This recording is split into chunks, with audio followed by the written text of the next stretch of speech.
Hello everyone, welcome back to my channel. If you're new here, my name is Caitlin and on this channel I upload all sorts of content relating to true crime, education and psychology related topics. So if that sounds like something you'd enjoy and you haven't already, then please do hit that subscribe button and also turn on your little notification bell so you know whenever I upload a new video. For today's video we're back discussing another unsolved Jane Doe case, and this one was sort of given the name the Nude in the Nettles by the media at the time, and like I said it does remain unsolved to this day. So if you want to know a little bit more about the details of this case, then keep on watching. But before we get started, I'm just going to zoom through my usual disclaimer that I like to include at the start of all my videos, just letting you guys know that I'm not claiming to be an expert in this case or any of the other cases that I cover over on my channel. I'm simply relaying the information I'm able to find myself through research of certain sources on the internet, and because only certain sources are accessible to me, it means I may get things wrong, leave things out or mispronounce things. I apologise if I do any of those things. I'm not trying to cause anyone any harm or an injustice. I'm simply working with the information that I have available to me. So with all that being said, let's just go ahead and get started discussing the case of the Nude in the Nettles. This case begins on Friday the 28th of August in the year of 1981 in North Yorkshire in England. At around 8 AM, the Ripon police station had received a call from an unknown caller. He had told the responding officer, "Near Scorton Moor House you will find a decomposed body among the willow herbs," before continuing to describe in detail exactly how they could find the remains. The call had lasted less than a minute and the caller had never identified himself, but he was described as being very well spoken and he had a slight accent suggesting that he had been a local resident. The officer who had answered the phone call had asked the man to identify himself and to give an address, but he responded saying that he couldn't give those details to the police for reasons of national security, following which he simply hung up. Once hearing of this call, the police constable had headed out to the location as the caller had described, but at first he hadn't been able to find the body. But as he searched further, he discovered a set of human remains underneath a bed of willow herbs, just as the caller had described. He'd immediately notified some local detectives to respond to the scene and clear the surrounding area of the weeds and plants, and it was determined that the remains had been that of an adult woman believed to have been around 5 foot 4 inches tall initially. She had short dark brown hair in a page boy style haircut, and her toenails had been painted with a pale pink colour known to have been a shade sold by Max Factor. She was also found to have been a size 4 in shoe size, and she'd either had 2 or 3 children in her lifetime. They found no jewellery of any kind on the remains, nor had she been wearing any clothes at the time of discovery, and the authorities had believed that this had likely been an attempt for someone to purposefully conceal her identity. Once detailed examinations were carried out on the remains, x-rays had determined that this woman would have likely experienced chronic back pain in her life as a result of an abnormality in her neck vertebrae. There had also been signs of her having a deviated septum as well as a healed ankle fracture likely from some years prior. All of the top teeth in her mouth and the majority of her lower teeth were missing. In their place, she had fitted dentures along the top of her mouth, and those of her natural teeth remaining were heavily stained, suggesting that she hadn't really taken much notice of dental hygiene and she had very likely been either a heavy smoker and or a heavy drinker. As a result of thorough bone marrow analysis, authorities could determine that in her early childhood, likely until she was around 7 or 8 years old, she had lived in an area with naturally high levels of fluoride in the water.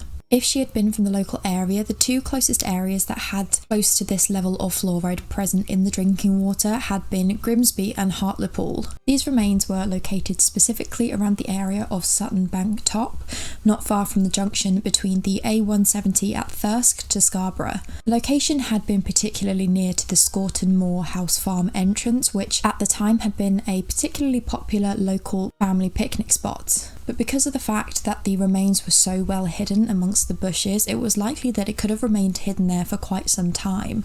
One thing that was interesting to note is that the detective chief who had led the team searching the area stated that they actually discovered 3 sets of fresh tracks leading up to the remains, suggesting that someone had been searching this area themselves before the police had been notified. From the evidence collected, it was initially believed that the remains had been in this location for around 2 years. Authorities had discovered a lid from a yogurt pot underneath the body, and this product had been labelled as having been purchased on the 6th of October 1979. The evidence at the scene had given the authorities the impression that the remains had been left in this location in a hurry, and whoever had been involved had not been entirely careful in doing so.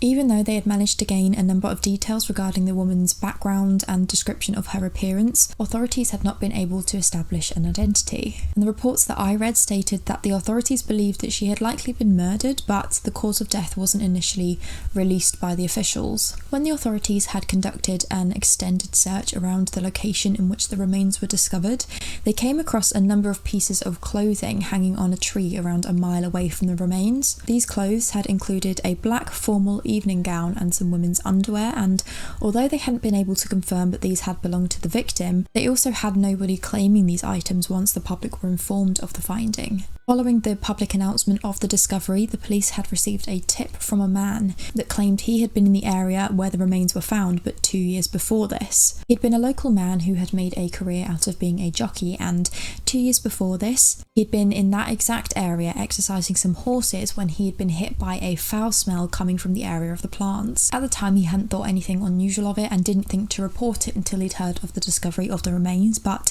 with this report being provided 2 years later, it did confirm the police's initial belief that the remains had been there all that time. 3 months following the discovery, a group of medical students had enlisted the help of television makeup professionals to create a waxwork reconstruction of the unidentified victim's head. This reconstruction was ultimately distributed amongst media channels in an attempt to gain the public's help in providing an identity for this woman, but sadly this remained unsuccessful. For almost 2 years after the discovery of this woman, the investigators had attempted to continue searching every lead that they could find, with the hopes of finding some answers, whether this be an identity or an understanding of exactly what had happened to her and who was responsible. But after this long, every potential avenue of investigation had been exhausted and no new information could be found. Officially, this victim's cause of death was listed as an unexplained incident, as the initial autopsy had been unsuccessful in establishing an actual cause due to the condition of the remains. Police had continued to sift through known missing persons files in an attempt to match the description of the victim to the women on file, but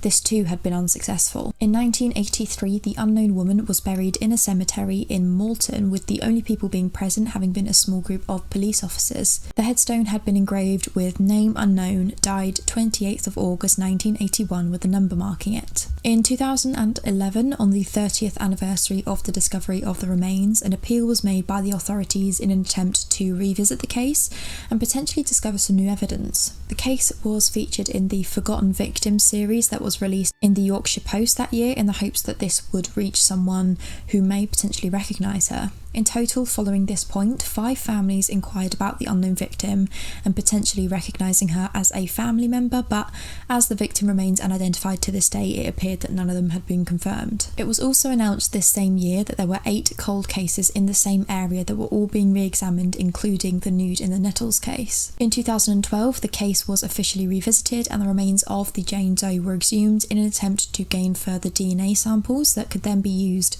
in advanced DNA testing methods that may not have been available at the time of her discovery. As a result of this updated DNA testing, the authorities were able to confirm a number of things about the woman. She had been somewhere between 35 and 40 years of age when she died, and her dark brown hair colour was her natural colour. Everything else that had been determined had simply confirmed what was previously believed about the victim during the initial investigation. But there remains so many questions in this case, with the most obvious being, who was this victim? The identity of the unknown caller who had reported the discovery of the body had also remained unknown despite the authorities' best attempts to track him down. Had her death been an accident? What had happened? And if this was the case, how could this explain the way in which her remains were discovered without any clothing and in the middle of this overgrown area of bushes? If her death had not been an accident, who was responsible? And why was there no one that had come forward claiming to have recognised her, not even a local or a family member? There had been one point in the investigation where the authorities had considered the possibility of the unknown victim being a woman named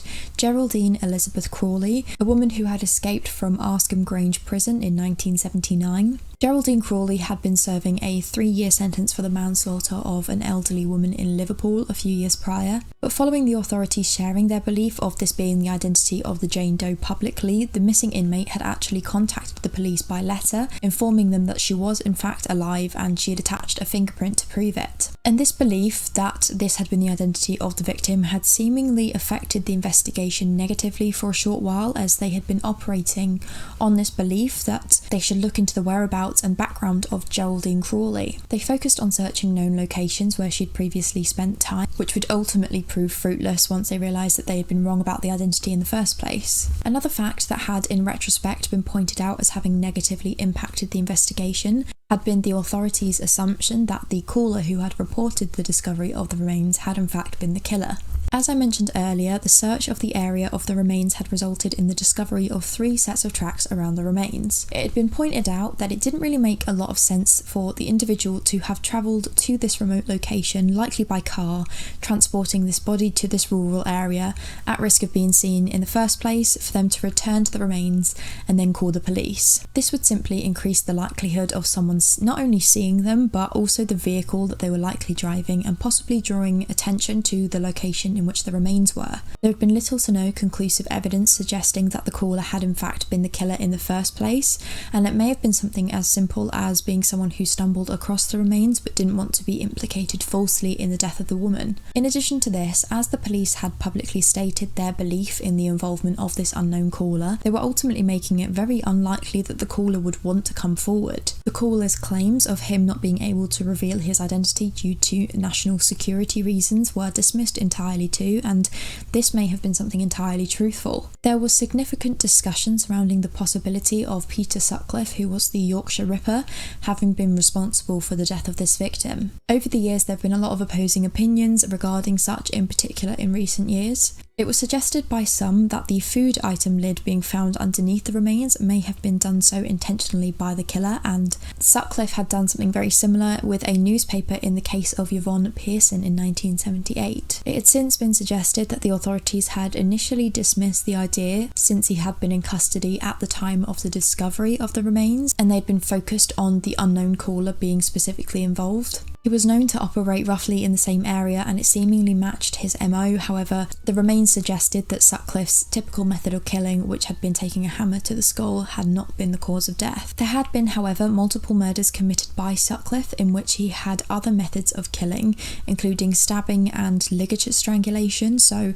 it was entirely possible that the victim had not shown signs of either of these because of the advanced state decomposition. Many of Sutcliffe's victims had been prostitutes, and it was considered the possibility of this Jane Doe having been one, since she'd remained unidentified for so long, but this could never be confirmed. In 2019, a request was made that Sutcliffe be formally interviewed in connection with this case, but to my knowledge, nothing has really come of this. Over the years, more and more families have contacted the authorities in the hopes of the victim being a missing relative of theirs, but a link has yet to be found. Full DNA profile collected in 2012 can continue to be used to compare to known missing persons files, but sadly this Jane Doe remains unidentified all these years later. In recent years, we've seen many updates in Jane and John Doe cases where organisations like the DNA Doe Project have been able to successfully provide an identity due to updated testing methods, and I do really hope for this woman's family's sake that she is too soon identified. So that is where I'm going to end today's video. Please do let me know your guys' thoughts down below as always. Thank you guys so much for watching, and I will see you guys very soon for another video. Thanks for watching. Bye.